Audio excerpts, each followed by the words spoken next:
my siblings and my three older siblings and me getting our portrait painted by an artist who came to the place where our grandparents lived and where we would stay in the summers.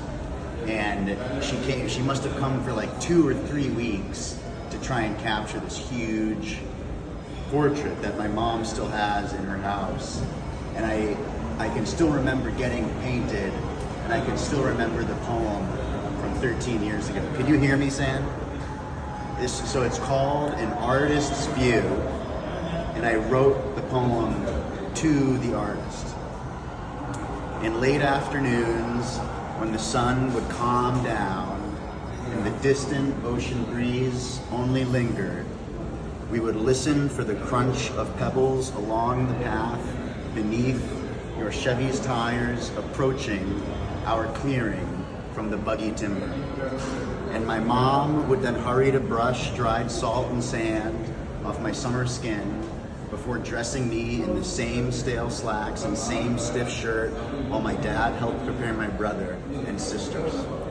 I must have been just 2 years old and the spoiled youngest of 4, but I can still remember sitting on that hill with Josh while Ash and Em would stand, and we would watch the sky waiting for a cloud to pass so the marshland could turn to gold and our faces could catch enough light for you to paint.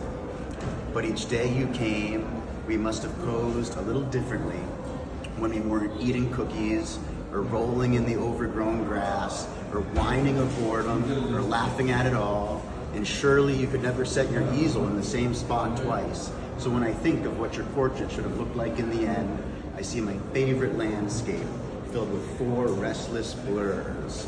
But in your final product, you caught us clear and still. I used to wonder how you chose each look and pose, but now I know why you were patient while we horsed around, so you could further understand each one of us. Emily stands tall and proud, her head tilted in the subtle breeze.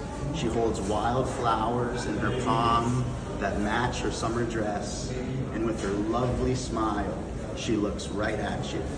While Ashley also stands, but shyly, angled, almost hiding, clenching ginger snaps and lemonade. But as she glances at you cheerfully, you caught her purity. As Charlie sits right in the grass, with elbows on his knees, he rests his chin atop his fists, and with that smile displays his ease, leaning in, watching you, as if you are reading his favorite story.